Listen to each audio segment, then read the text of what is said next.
Some people believe that on one night of the year, if you stand in the right place and you know what to do, you can foresee who is going to die. There is a certain night in April that seems to carry a little more weight than the rest. And it is on this night, when darkness has blanketed the sky and people lie sleeping in their beds, that some of the oldest, strangest traditions begin to stir once more. Thought by some to be the second spookiest night of the year, after Halloween of course. This is a night whose events were spoken of in hushed voices, and later preserved in the pages of dusty old books. Because long before streetlights, and long before the noise of modern life, somebody sat on cold stone here, and they waited in complete silence for something, some say, they were never meant to see. And what they claimed to witness was enough to strike fear into everyone who heard it. Hello friends, and welcome back to the channel. If you're new here, I'm Claire. This is the Wanderlust Way. And on this channel we like to collect miles and collect stories at the same time.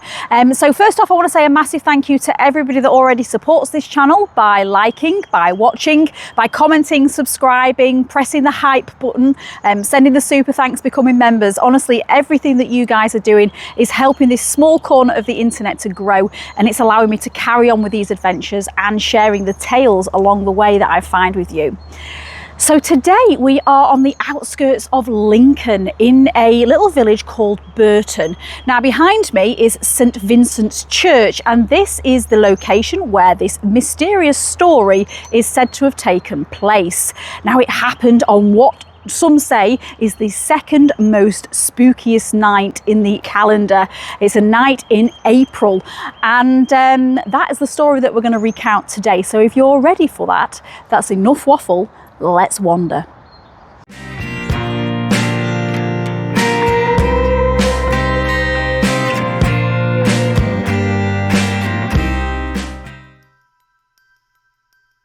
Nestled quietly in the Lincolnshire countryside, just a few miles from the city of Lincoln, St. Vincent's Church stands as it has for centuries, watching over the village of Burton. Surrounded by open fields and winding country lanes, it's the kind of place that feels peaceful, almost untouched, where time seems to slow and the outside world feels a little further away. The churchyard itself is small but beautiful, with weathered headstones leaning gently into the earth, each one marking a life once lived, now long since past. And on a bright spring day like this, there's very little here to suggest anything out of the ordinary. But places like this often carry more than just history, because hidden beneath the quiet and woven into the fabric of the landscape itself are the stories that refuse to disappear. Stories passed down in whispers, preserved in old writings, and tied to traditions that many would rather forget. And here, in this churchyard, one such story is said to have unfolded on a very particular night in April.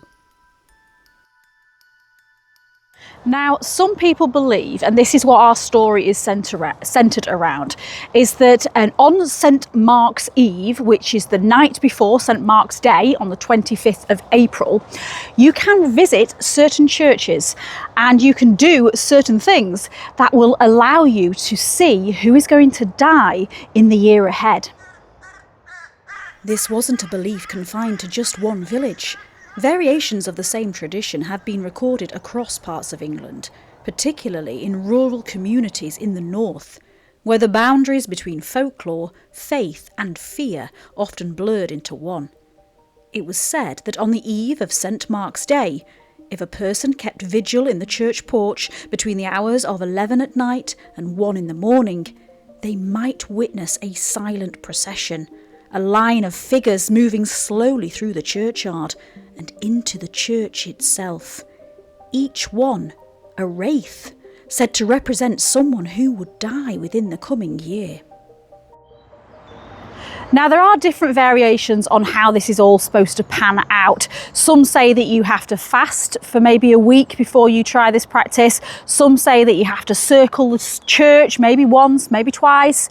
And some say, well, I think nearly all of the stories say that you have to sit in complete silence from the hours of 11 p.m. until 1 a.m. the following morning.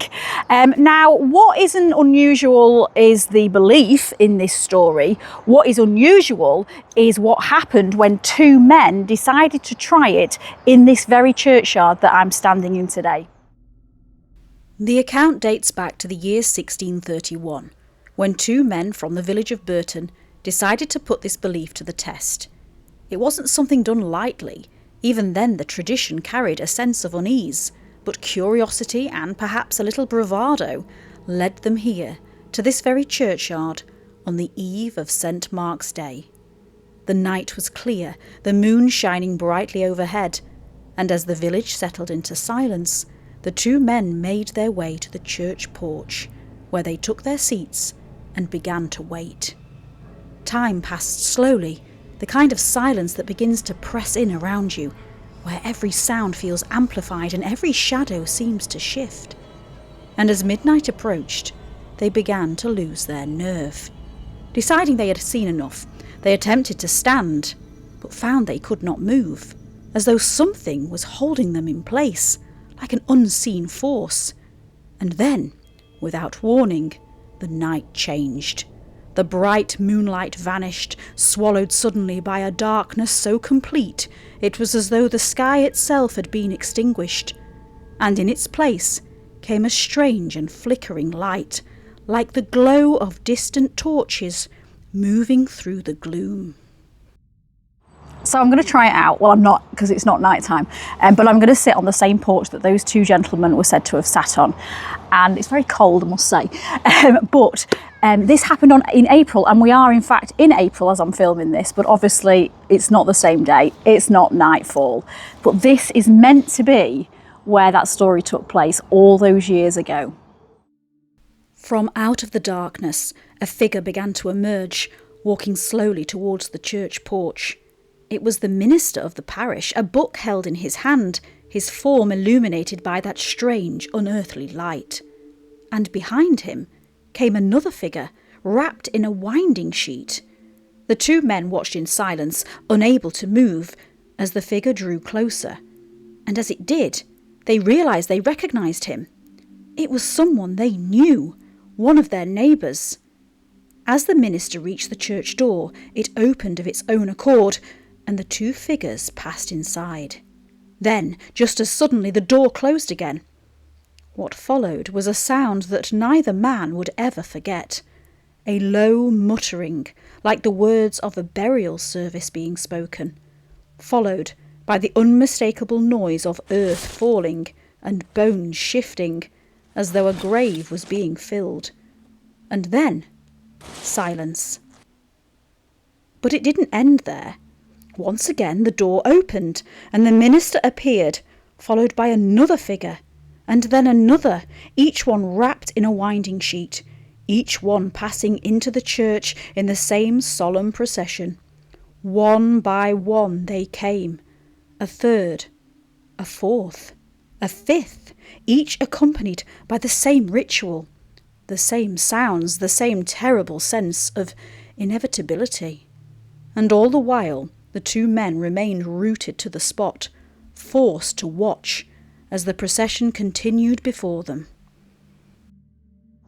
So when the men told this story, I can imagine that, or even for themselves, they might have dismissed themselves as maybe hallucinations, or maybe the tale of two men that have just gone a bit delirious, lack of sleep perhaps.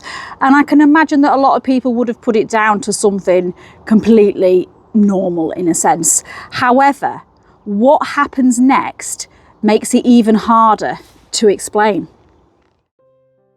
The following day, the two men compared what they had seen, each recalling the same sequence of events, the same figures, the same procession that had passed before them in the night. And as they spoke, a chilling realisation began to take hold. Amongst those they had witnessed were the people they knew, Neighbours, members of their own community, individuals who, at that moment in time, were very much alive. In the days and weeks that followed, their story began to spread throughout the village, and with it came a growing sense of unease, because one by one, those they had seen began to die. The first were the 3 neighbours they had recognised, each passing away within the year, just as the vision had seemed to foretell. Then came the death of an infant, a child born shortly after that night, who did not live long. And finally, there remained one last figure, an old man, unknown to them at the time of the vision. But it wasn't until the depths of winter, during a period of bitter cold, that he arrived in Burton, a travelling messenger having crossed the country in harsh conditions to deliver letters. Exhausted and weakened by the journey, he died shortly after reaching the village. And when the 2 men saw him, they knew instantly. He was the final figure they had witnessed that night, the last one in the procession.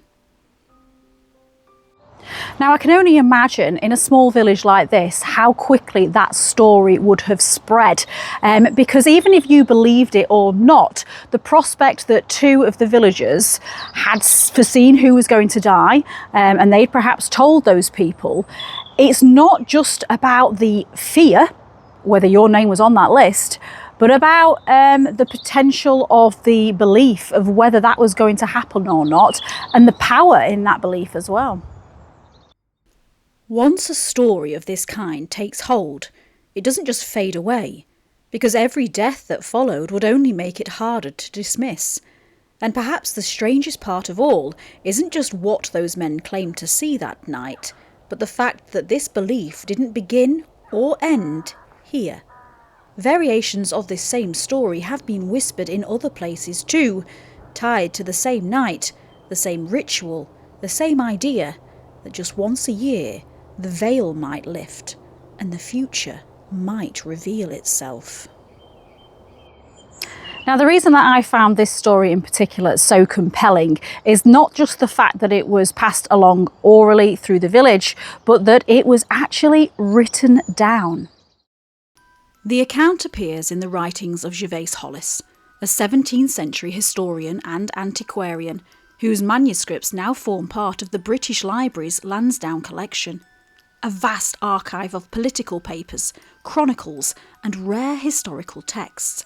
Hollis himself claimed to have received the story from a local minister, linking the events directly to this place and to the people who lived here at the time.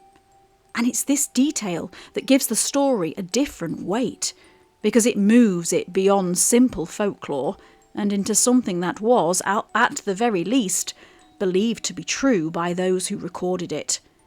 And it wasn't the only time this belief appeared. References to St. Mark's Eve and the ghostly procession of the doomed can be found elsewhere in England, preserved not only in accounts like this, but also in literature. In 1806, poet James Montgomery captured the tradition in his poem The Vigil of St. Mark. "'Tis now," replied the village bell, "St. Mark's mysterious eve, and all that old traditions tell, I tremblingly believe, how when the midnight signal tolls along the churchyard green, a mournful train of sentenced souls in winding sheets are seen. The ghosts of all whom death shall doom within the coming year, in pale procession walk the gloom amid the silence drear." Now, please do share your thoughts on this, because I'm going to just briefly share mine and make this a bit of a two-way conversation, because this story is not just like your normal ghost story in a sense. It opens up far many more questions about the human psychology. If, for example, you were one of the neighbours of these 2 men and they came along to you and they said, "You know what, I've seen something. I did that thing on St. Mark's Day. I went to the churchyard, I sat in silence, and I actually saw that you were going to die this year." Would you believe them? Would you believe them if they told exactly the same thing to your neighbour down the road and they had actually died? Would you believe them then? And it's that fear, isn't it, about knowing, would that then make you live your life differently? It's a lot to question, really. But also on the flip side of the coin, if you were one of these men, that's an awful lot of power to have that information, to know that the people that were around you who was going to die in the following 12 months. It's not a power that I would want to have. Let me know about you in the comments. Yeah, it's a really, really deep one, this one, guys. I think it's much more, much bigger than a normal ghost story, really. And perhaps the strangest part of all is that this night still comes around every single year, the eve of St. Mark's Day, quietly passing by much like any other evening in April. Most people today would walk straight past a place like this without ever knowing the story, without giving it a second thought, and yet the account still exists, written down, passed on, waiting to be remembered, and with it the same unsettling idea that just once a year, in the stillness of the night, something might stir, that if you were to sit on your church porch in silence and wait, you might catch a glimpse of something not meant for the living, a procession already set in motion long before its time. So that's it, friends, from this week's Wander. Thank you to everybody for joining me.